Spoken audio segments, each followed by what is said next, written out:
I'm back again. This is part 2 of the rally car preparation. I'm working basically on the engine mounts this time, try and get the engine in the right place, miss the steering column, exhausts, manifolds, engine mounts, they all sort of want to be in the same place. And I've got to get on, the engine's got to come back out again because there's a few issues, but we'll go into that later. I want to get the engine in the right place, self-supporting by the chassis mounts, so I can get on the exhaust. This is how I did it. Right, I've got to make sure it's perfectly in the right place before I weld the engine mounts in. It's not quite level at the moment. I've got a piece of 50 by 25 tunnelized timber resting on the steering rack at a funny angle, so I'm going to, and there is room to drop the engine lower. I've got room, the subframe is still lower. I've got a sump guard. I don't tend to use it. I think the lowest thing at the moment is going to be the exhaust, so but that's getting changed from the joint back, so that can be raised a bit. Plus also, if I drop the engine a bit, the exhaust is going to go up a bit. So that's why it's important to get the engine done first before I get carried away and doing anything else with my distractions, because I'm easily distracted. So I'm going to try and find some thinner timber and shorter timber to rest the sump onto the cross member and see how that looks. Right, I've got it. It's pretty level. It's as low as I dare take it. I'm going to have to use a sump guard just in case. I can see there's a little bit of damage on the sump, but I think that might be more from the engine moving around when it's not in the car, because it's pretty heavy.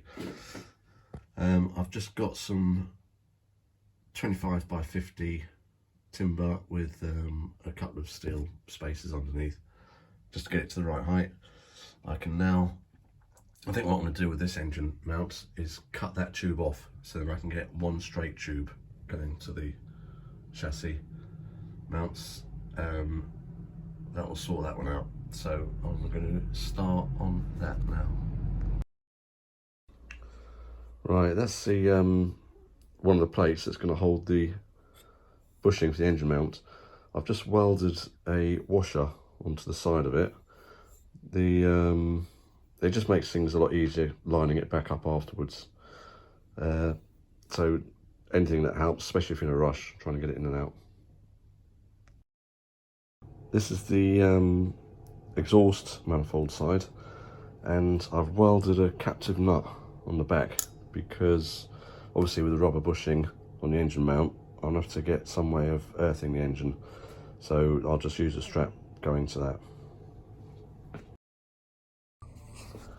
Right, I've put this, I've just tacked it. I've got a couple of tacks on there. And now I've got to get the bar. Let's go from there to the engine plate, the steel on the engine. So that's my next job. I thought I'd do this side first because it's harder to get to. So if there is any, it'll just make it easier doing this one first and then the easy one second. I've just had to put a bit of wood under the exhaust manifold just to get the engine level and straight and measure it again and make sure it's in the right place. And I've lifted it up slightly because it was a little bit low. Right, I've tacked it. I'm just starting to weld it now, so hopefully it doesn't move too much, but there should be a bit of movement on the engine anyway, so I'll get it welded.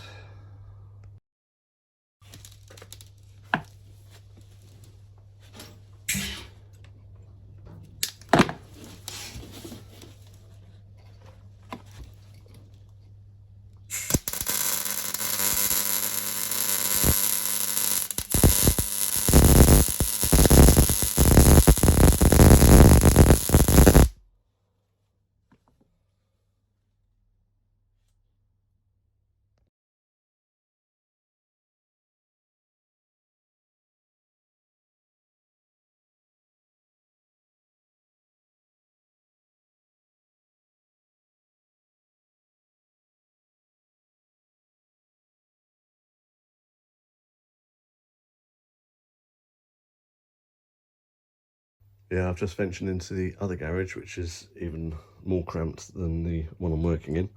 This is more sort of storage, can't even open the bonnet in here. But this is where the press is, and I need to press the bushing out before I weld the end on, because it'll just burn the bushing otherwise. So now that's out, I'll weld it up and then let it cool down, paint it, and then put the bushing back in. Right, that's it welded up. It is extremely hot.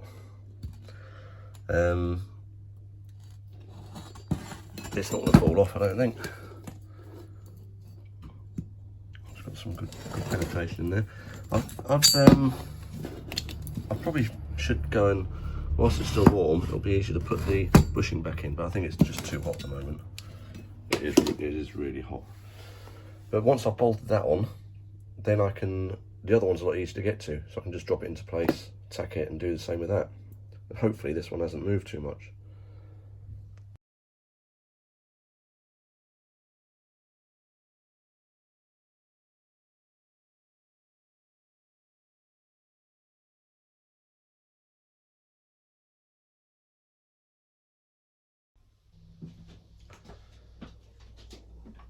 Yeah, it's basically, I'm going to tack this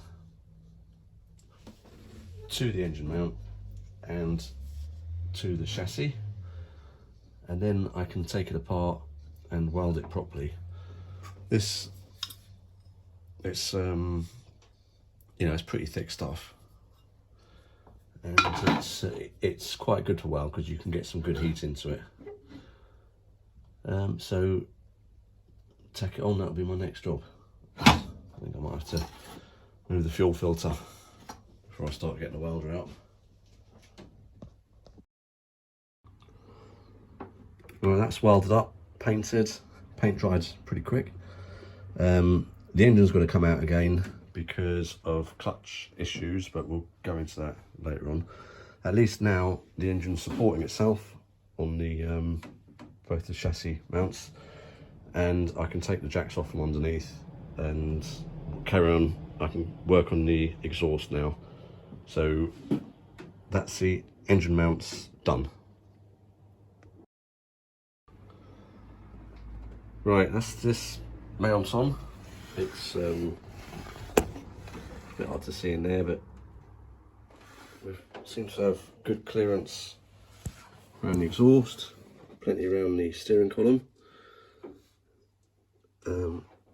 Engine's pretty solid on the other side in my micro garage.